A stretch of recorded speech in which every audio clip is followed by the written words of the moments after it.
Hello friends, good evening. Jhuma স্পন্দন সুদীপ্ত ব্লগে তোমাদেরকে ওয়েলকাম জানাই। আজকে আরও একটা ব্লগ নিয়ে এসেছি। আর আমার ব্লগগুলো তো ছোটোই হয়, তোমাদেরকে বলেছি।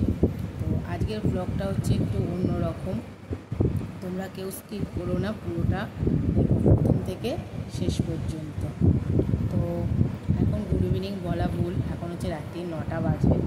তো আমি এখন একটু ফ্রি হলাম, ছেলেটা ঘুমিয়ে গেল খেয়ে দিয়ে, তো ফ্রি হলাম। তো হয়ে তোমাদের সাথে কিছু কথা শেয়ার করতে এলাম। আর আমার মানে ফ্রি পুরোপুরি না বলতে, আমার একটু রান্নাও আছে, করতে হবে। তো যাই হোক, তার মাঝখানে তোমাদের সাথে কিছু কথা শেয়ার করতে এলাম। আমার যে কজন বন্ধুরা আছে, আমার 232 জন আমার পরিবারের সদস্য। তো যদি 232 জনের মধ্যে কেউ যদি ভিডিওটা দেখে থাকো, প্লিজ লাইক করো। 232 জন দেখবে না জানি, স্কিপ করে বেরিয়ে যাবে। আর আদার্স আরও ভিউ আসলেও তারাও দেখে না, ভিউয়ার্সরা। তো যাই হোক, ভিডিও খারাপ ভালো সবার কাছে তো সমান লাগে না, কারো কাছে ভালো লাগে, কারো কাছে খারাপ লাগে। আর এখানে খারাপগুলোই বেশি চলে, আর কেউ কিছু না করলেও সেই ভিডিওগুলোই বেশি চলে। তো আমি জোরে কথাও বেশি বলতে পারছি না, ছেলে ঘুমোচ্ছে, ঘরে দুটো পাখাও চলছে, তো সেইভাবে জোরেও কথা বলতে পারছি না। তো যাই হোক, তোমাদের কাছে যেটা শেয়ার করতে এলাম সেটাই বলি, বেশি কথা না বলে। তো অনেক দিন ধরে শেয়ার করব ভাবছি, তো করা হচ্ছে না সময়ের অভাবে। তো যাই হোক, আমার আমি যেখানে থাকি সেখানে আছে অনেকজন, কিন্তু থেকেও কেউ যাকে বলে। তো কি বলবো, যে আমি, আমার হাজব্যান্ড আর আমার ছেলে যেভাবে এখানে বসবাস করছি, যাকে বলে যে বাড়িতে দমবন্ধভাবে একটা বসবাস করছি। আর ছেলেটা একটু অন্য টাইপের দুষ্টু। বাচ্চারা সবাই তো সমান হয় না, একটু অন্য টাইপেরও একটু দুষ্টু হয়েছে, পেলা চোরা ভাঙা চোর একটু খেলে না। তো সেভাবে ওকে মানুষ করা বা বড় করে তোলা সবারই, সব বাবা মাই চায় যে খুব ভালোভাবে মানুষ করতে। তো আমরাও সেই রকমই চাই। কিন্তু যখন আমি তো একা থাকি এখানে, কিন্তু একা মানুষে যদি নিজের কোনো শরীর খারাপ হয় বা কিছু হয়, তখন তার বাচ্চাকে দেখা খুব কষ্টকর হয়ে ওঠে। আমার হাজব্যান্ড আমাকে অনেকটাই হেল্প করে। সকাল থেকে ও যদি ছেলেকে না ধরে, বা না খাইয়ে দেয়, আমি না খাওয়ালেও ও খাইয়ে দিতে পারে দুধ করে। কারণ ওকে সময় শিখিয়ে দিয়েছে যে কীভাবে একা থাকলে কীভাবে কী বলবো, একটা মা যেমনি ছেলে মেয়ে সন্তানকে ছেলে মেয়ে যাই হোক, সন্তানকে লালন পালন করে বড় করে তোলে, তেমনি বাবাও পারে। ওর বাবা করে, অনেকটাই হেল্প করে। আমার রান্নাবান্না কাজে কর্মে হেল্প নয়, কিন্তু ছেলেটার জন্য প্রচুর হেল্প করে। ভালো না লাগলেও, শরীর ভালো না লাগলেও শরীরে ছেলেটাকে ধরে রেখে দেয়। কি বলবো তোমাদেরকে, যে এমন একটা পরিস্থিতি, আমার বাইরে যে লবিতে ছেলেটা খেলবে, চারদিকটা ফাঁকা, কি বলবো, প্লাস্টিক দিয়ে ব্যালকনিটা ঘিরেছে, কিন্তু ওপরটা লাগানোর কিছু নেই, সেরকম কোনো ব্যবস্থা নেই। তারপরে পুরোনো দিনের বাড়ি, একটা জায়গায় কিছু ঠিকঠাক করতে হবে তো ব্যাস দুমুখ করে ভেঙে পড়বে। সেখানে যদি 4 আনার কাজ হয়, সেখানে 12 আনার কাজ হয়ে যাবে। তার উপরে হচ্ছে 3তলার সিঁড়ি, সেখানে লাগানোর কোনো ব্যবস্থা নেই। 2তলার সিঁড়ি, আমার রান্নাঘর যে জায়গায়, সেখানে ছেলেটাকে নিয়ে আমি রান্নাও করতে পারবো না। যখন ও খুব ছোটো, তখন ওকে নিয়ে একবার রান্না করতে গিয়ে বিশেষ করে এমন তেল ছিটকেছে যে আমার ওর দুজনেই ফোসকা পড়েছে। আমার পড়েছে জানি, কিন্তু আমার ছেলের পড়েছে আমি কিন্তু জানতাম না। পরে আমি 2 দিন বাদে জানতে পারি, ও যখন ফোসকা পড়ে তখন ও কাঁদেও নি, কিছু বলে। ওর ব্যথা লাগলে কান্নাকাটি কিচ্ছু করে না। সেই হিসাবে আমরা বুঝতেও পারি না ওর ব্যথা লাগা বা কিছু। ও পড়ে গেছে একদিন ভোরবেলা খাট থেকে নিচে, তাতেও আমরা বুঝতে পারিনি, ও কান্নাকাটি কিছু করে না। তো যাই হোক, ওকে আমি দড়ি বেঁধেই শুয়ে রেখে দিই। এত বড় ছেলেকেও আমি দড়ি বেঁধেই শুয়ে দিই, কারণ ওর ঘুমের ঘরে দাঁড়িয়ে পড়ে, বসে পড়ে, নেমে পড়ে, এই টাইপের। তো ছোটো তো, যাই হোক, আমি ওকে এখনও দড়ি বেঁধে শুয়ে রাখি।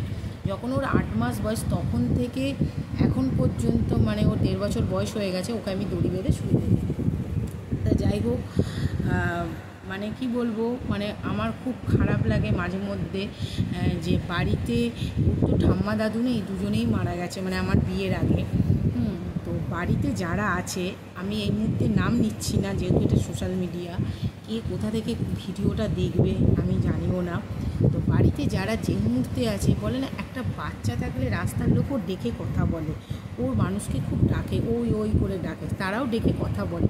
কিন্তু ও বাড়িতে যখন থাকে, মানে ওর বাবা যদি নিচে নিয়ে নামে, ও ডাকলে কথা বলবে, তাহলে না। আর কেউ মানে এসে একবারটি জিজ্ঞাসা করবে না। মানে ওকে ডাকনাম বুবাই, আমার এক পিসি শাশুড়ি নাম দিয়েছে, আর আমরা ডাকি দেবরাজ, আর ভালো নাম স্পন্দন। যাই হোক, যে বুবাই নামটাই বেশি ডাকে, যে বুবাই কী করছিস বা কেমন আছিস, সেটারও লোকজন নেই। কিন্তু তেলামাতে তেল দিতে কিন্তু বউজন আছে। হ্যাঁ, তো যাই হোক, মানে কি বলবো, বেশ কিছুদিন ধরে আমার খুব পাটা যন্ত্রণা, আমি মানে পা দুটো ফুলে যাচ্ছে, আর পা দুটো এত যন্ত্রণা করছে যে আমি পা মাটিতে ফেলতে পারছি না, এই সকালবেলা আর এই রাত্রিবেলা। মানে এত পা যন্ত্রণা যে আমি মানে হেঁটে বাথরুম পর্যন্ত যেতে পারছি না, মানে ভীষণ কষ্ট হচ্ছে পা দুটো নিয়ে। হ্যাঁ, কী কারণ না কারণ জানি না। তো ডাক্তার দেখাতে বলেছিল, কিন্তু আমি এই কারণে ডাক্তার বলবে রেস্টে থাকুন, যে রেস্টটা আমার হয় না। সকালবেলা সেই 5টাতে উঠি বা 6টায় উঠি, ঘুম থেকে উঠে সেই যে চলে কাজ, তারপরে রান্নাবান্না করে ছেলে, মানে ওর বাবা যতক্ষণ থাকলো ছেলেকে দেখলো, আমার ততক্ষণের মধ্যে সমস্ত কাজ সেরে নিই, পুজো করা, স্নান করা, বিছানা গোছানো, ঘর ঝাড় দেওয়া, ঘর মোছা, বাসন মাজা, স্নান করা, এভরিথিং, মানে যা হোক করে, ভালো না লাগলেও মানে দৌড়ে দৌড়ে করে করতে হবে। যাই হোক, রান্না, মাছ বলো, মাংস বলো, ডিম বলো, যা রান্না হয় সব করে নিই। তারপরে ছেলেকে 2-2.5 ঘন্টা ওকে নিয়ে ওর পেছনে থাকে। এবার 2-2.5 ঘন্টার পর যখন ও খাওয়া দাওয়া করার পর যখন ঘুমিয়ে পড়ে দুপুরে, বাদ বাকি কাজগুলো সারতে হয়। যেমনি একটা দুটো ঘর মোছা বাকি থাকে, সেইগুলো মুছতে হয়। তারপরে রান্নার বাসনগুলো গুছাতে হয়, জামা কাপড় তোলা, গোছা, এই সমস্ত চলে।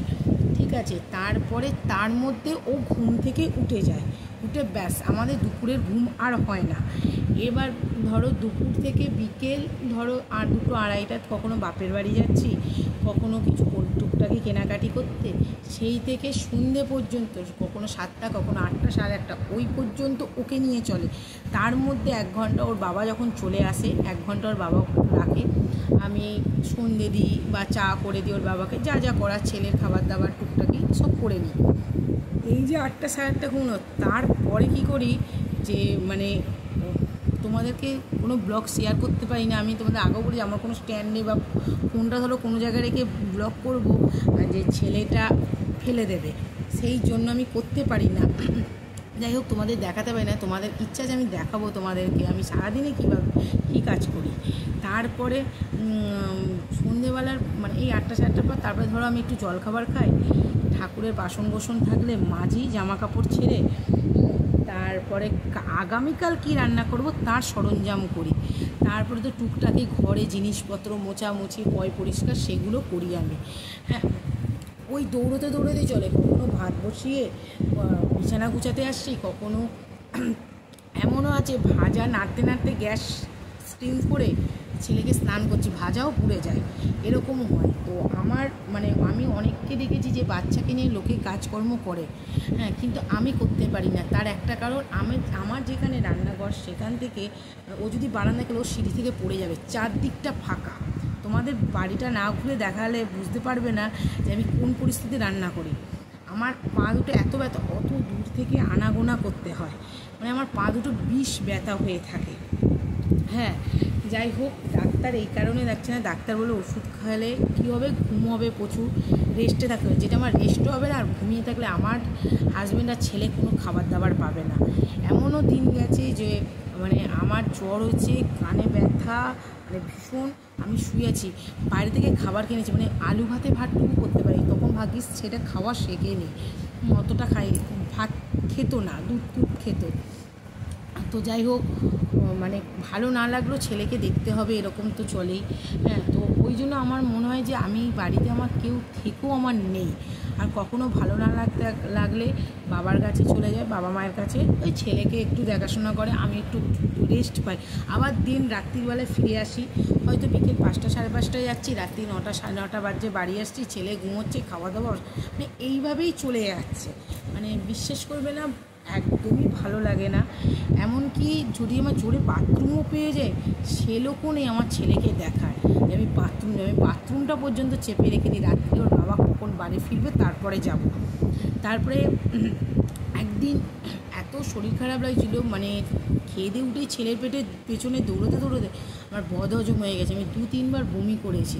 ছেলেকে মানে কি বলবো, ছেলে ঘুম আসছে আর আমার বমি পাচ্ছে, মানে কি বলবো, বমিটাকে আটকে যা হোক করে শরীর আনছান করছে। ছেলেকে ঘুম পাড়িয়ে তারপর আমি ব্যালকনিতে বমি করেছি, ছেলেকে ছেড়ে যায়নি, ছেলে আমার উপরে উঠে নেমে যায়।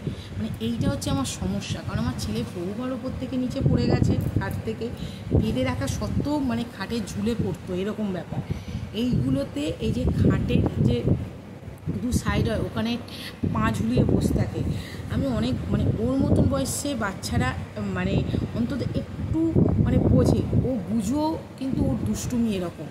হ্যাঁ, তারপরে কি বলবো, জানলায় উঠে বেয়ে পড়বে, হ্যাঁ, মানে যে কোনো জায়গায় উঠে ঝুলে পড়বে, এরকম ব্যাপার, ঝুলে বসে থাকবে, আলনায় উঠে ঝুলে পড়ে।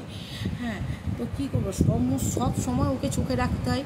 যতক্ষণ ওর বাবা সকালবেলা থাকে 10টা সাড়ে 10টা, ততক্ষণ ওর বাবা দেখে, বেরিয়ে যায়, তারপর থেকে আমি মানে জেগে থাকবে ততক্ষণে আমি, মানে ওকে নিয়ে আমার সব, মানে ওকে নিয়ে আমি কোনো কাজ করতে পারি না, যেটাই করতে যাই সেটা একটা বিপদ ঘটে যায়, এরকম আমার মনে হয়। ধরো পুজো করতে যাবো, ধূপকাঠি হয়তো ছ্যাঁকাই খেয়ে গেল, ভয়েও আমি করতে যেতে পারি না। ব্যালকনিতে জামা কাপড় মেলবো, ধরুন একটু জল পড়ল, ওই এত স্পিডে দৌড়বে, সেখান থেকে পড়ে যায়, এরকমও একবার হয়েছিল। পটি করে যে আমি কি করেছি, যে হাতটা ধুয়ে এসে একটু জল পড়েছিল, সেখান থেকে উল্টে পড়ে গেল। স্নান করতে নিয়ে যাবো, সেখানে দৌড়োদৌড়ি করবে, মানে কি বলবো, ওর দুষ্টুমির লেভেলটা এরকম, কোনো আস্তে ধীরে হাঁটা নেই। যাই হোক, কী করবো, ছেলে যখন দুষ্টু, আমার তো কিছু করার নেই, ওইভাবে ওকে মানুষ করতে, ওকে তো আর বকরে মারলে হবে না, তো মাঝে মধ্যে খুব বকি একটু, মানে যখন আর শরীর নিতে পারে না, কি করব। ওর বাবারও পায়ে খুব মানে পায়ে শিরা ফুলে যায়, পারে না বেশি হাঁটতে। আর একটা কথা, যে আমরা তো ছেলেকে নিয়ে একটু ঘুরতেও যেতে পারি, কোথায় যাব সন্ধেবেলা ঘুরতে, এখানে মানে গলির মধ্যে অনেকটা দূরে গিয়ে যেতে হবে, দিয়ে তারপরে মানে ওর দেখার মতন জিনিস আছে, যেটা যে গাড়ি ঘোড়া ও যেগুলো ভালোবাসে সেইগুলো। এই গলির মধ্যে সেরকম তো কিছু যাতায়াত করে না, মানে টুকটাকি বাইক, টোটো, এই সমস্ত।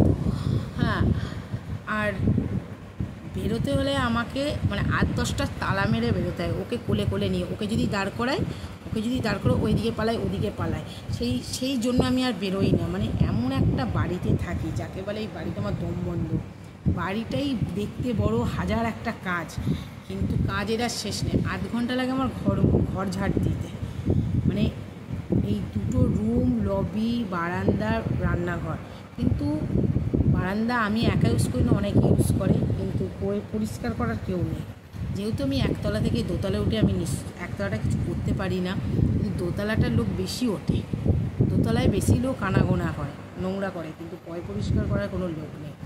আমার যখন ছেলে হয় তখন আমি গুনে 23টা দিন বাপের বাড়ি ছিলাম, না 21টা দিন কেটেছে, 22-23 দিনের মাথায় আমি চলে আসি ছেলেকে নিয়ে। 23 দিন আমার পোর্শনটা ঝাড় দেওয়ার লোক নেই। এদিকে ইউজ করেছে অনেকে, কিন্তু নেই। আমি ওই পেটে সেলাই থাকাকালীন, তখন আমার সেলাই কেটে দিয়েছিল, মানে 1 মাস মানে করতে যাইনি, চেক আপ করতে যাইনি, তখনও আমার ওটা নামা বারণ ছিল। কাচাকুচি, এখন আমি কাচাকুচি করি না, মিথ্যা কথা বলবো না, আমি কাচাকুচি জামা কাপড় করে টুকটাক করি, বাদ বাকিটা ওর বাবা করে। মানে যেহেতু নিচে কাচতে, উপরে যেটুনি করার আমি করিনি, কারণ নিচে আমি ছেলেকে রেখে যেতে পারি না। তেতলার সিঁড়ি আমি ঝাড় দিয়ে দিই, এসে ঝাড় দিয়েছি 23 দিনের মাথায়। হ্যাঁ, মানে কি বলবো তোমাদেরকে, যে আমি যদি না তোমাদেরকে ভিডিও করে দেখাই তোমরা বুঝতে পারবে না। তো আমার হাজব্যান্ড বলেছিল যে তোমার যখন ভালো লাগে না, আমার মানে কথা বলারও একটা লোক নেই, যে কথা ওই ছেলের সাথে যায়, যেইটুকুনি বাবা এলে মানে আর কি, মানে আমার বাবা মাকে অনেক দিন আগে থেকে বলেছিল আমার হাজব্যান্ড, যে তুমি তো ইউটিউবে শেয়ার করতে পারো তোমার কথাগুলো। তো আমি ভয় করি না, কারণ অনেকেই আছে চ্যানেলটা দেখে আমার আশেপাশে, তারা বলবে সে তো ভালোই আছে, কী আছে ভেতরে, হয়তো কানাঘুষো লেগে গেল। আর এমনও আছে জানেন তো, কানাঘুষো জানতে পারলেও না বাড়িতে মানে কি গালিগালাজ মারধর এইসব কিছু না, মানে অন্য টাইপের রিয়াক্ট হবে। সেই রিয়াক্টটা কি জোরে জোরে দরজা বন্ধ, জোরে জোরে জানলা বন্ধ, এটা আমার বাচ্চাটা কেঁপে ওঠে। কারা করে কী করে আমি সেটা বলবো না, কারণ এখানে বলা উচিত না। তারাও দেখতে পারে, তারা ইউটিউবটা দেখে, আমি দেখেছি, হয়তো দেখতেও পারে। তো যাই হোক, যারা যেমন আছে ভালো আছে। খুব চেষ্টা করে মানে অনেক দিন ধরে চেষ্টা করছি এখান থেকে বেরিয়ে যাবার, এই বাড়ি থেকে বেরিয়ে যাবার। কিছু প্রবলেমের জন্য বেরোতে পারছি না, বা এই বাড়িটার পুরোটাই মানে বাড়ি ভাগ নিয়ে চলছে আমাদের। হ্যাঁ, অনেক দিন ধরেই কেস চলছে, সেটাও হচ্ছে না। তো বেরিয়ে যাওয়ার ইচ্ছে আছে। হ্যাঁ, জানি না ভগবান কবে মুখ তুলে চাইবে। তো এখান থেকে বেরিয়ে গেলে হয়তো তিনজনেই খুব ভালো থাকবো। আর সবথেকে বড় জিনিস জানেন তো, হাজব্যান্ড যদি সাপোর্ট করে না, সব পারা যায়। আর সবথেকে বেশি সাপোর্ট করে আমার হাজব্যান্ড। মানে আমার মা বাবাও করে, তার থেকেও বেশি আমার হাজব্যান্ড সাপোর্ট করে। তার আমার মা বাবা এখানে মানে সব কিছু জেনে শুনে মুখ বন্ধ করে থাকে, কারণ মেয়ের সংসারে কখনো নাক গলাতে নেই বাবা মায়ের, আর আসেও না। মা শুধু একটা কথা বলেছে, শুয়ে থাক, রয়ে বসে দেখতে পারবে। আমাকে কেউ জ্বালাতন করে না বা অত্যাচার করে সেটা নয়, কিন্তু এটা হচ্ছে কি অত্যাচার জানেন, ইন্টারনাল অত্যাচার যাকে বলে। মুখে কেউ কিছু বলে না, তোমাকে মানসিক দিক থেকে তোমাকে শুয়ে ফেলবে, এরকম ব্যাপার। এটা আমার প্রেগনেন্ট চলাকালীন ঘটেছিল, সেইটা তোমাদের সাথে পরে আগে শেয়ার করব। মানে বর্তমান পরিস্থিতি চলছে এটা, ঠিক আছে। আর তোমরা যে বলো না তোমাদের সাথে যে কথা বলবো আমি, সে কথাটুকু আমি ঠিক বলতে পারি না। এখন চারদিকে জানলা দরজা বন্ধ করে দেখো কথা বলছি, যাতে কেউ না শুনতে পায়। আর শুনতে পেলেও প্রবলেম, সেখানেও আবার চলবে জোরে জোরে দরজা বন্ধ জানলা বন্ধ, এই রকম চলবে। তো এরকম হয়েছিল যখন আগস্টে ছেলে যখন খুব জ্বর, তারপরেই আমার খুব জ্বর, মানে এত শরীর খারাপ, সব জেনে শুনেও করেছিল এই কাজগুলো। ভগবান তাদেরকে কিন্তু ছাড়িনি, আমি দেখেছি তারা কী কী করেছে, আর তাদেরকে কিচ্ছু বলিনি, কিন্তু ভগবান তার শাস্তি দিয়েছে। তোর বাবাও বলে চুপ করে থাকো, দেখো। আমি ঝগড়াঝাটি করতে চাই না, আর করিও না, আমার ভালো লাগে না। আমার ছেলেটা তো ছোটো, তাই করি না। হ্যাঁ, যেহেতু একই বাড়িতে আছে, আর সেহেতু আর আমি সেই রকম পরিবার থেকে আসেও নি যে ঝগড়াঝাটি করবো শ্বশুরবাড়িতে এসে। হ্যাঁ, নিজের জিনিসটা বুঝে নেব, দরকার নেই। যে যা পারছে করুক, সময় কথা বলবে। তো এই ভিডিওটা যদি তোমাদের ভালো লাগে, আর বেশি কিছু বলবো না, অনেক বড় ভিডিওটা হয়ে গেছে। যদি ভিডিওটা ভালো লাগে প্লিজ লাইক করো।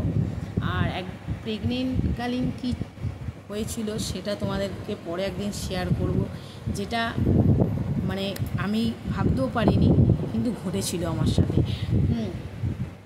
আর যাই হোক, আসলে মাথার উপরে তো কেউ নেই, শ্বশুর শাশুড়ি নেই, তাই জন্য সবাই ছিকে ধরেছে।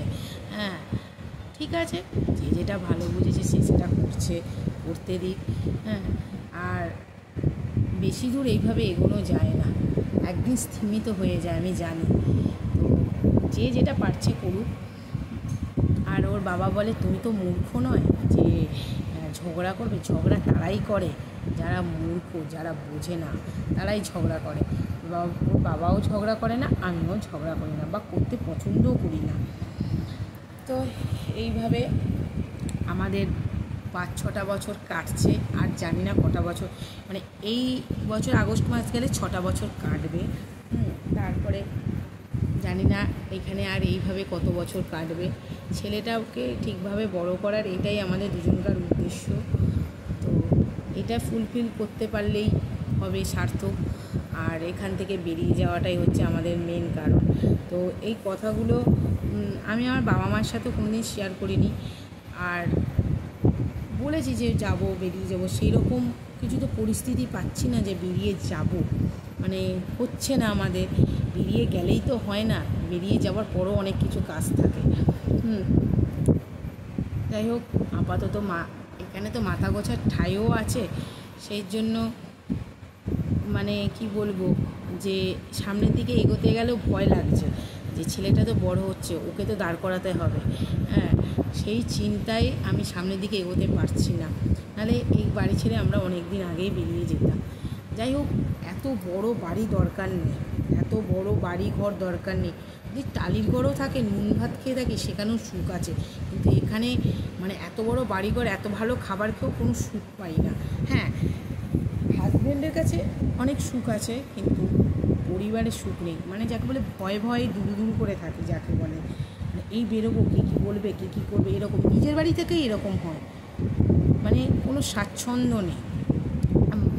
আর কি বলবো, এমন এমন সময় শরীর খারাপ লাগে, মনে হয় যে রাতের খাবারে দাবারে বাসন কোসন রেখে দিই, সামনে পরের দিনকে মানে সেই উপায়টা পর্যন্ত আমি যদি ঘরের মধ্যে রাখি, ছেলেটা ভোরবেলা উঠবে, উঠে ব্যাস সব একদম তছনছ করে দেবে, ঠিক আছে, এটোকাটা। তারপরে ধরুন বারান্দায় রাখবো, বারান্দায় সকালে তারা মানে এমন কয়েক ব্যক্তিরা ওঠে, হ্যাঁ, যে কোথায় যদি এটোকাটো থাকে তাহলে পুরো একদম ধুয়ে ছেড়ে দেবে, যাকে বলে বাংলা ভাষায়।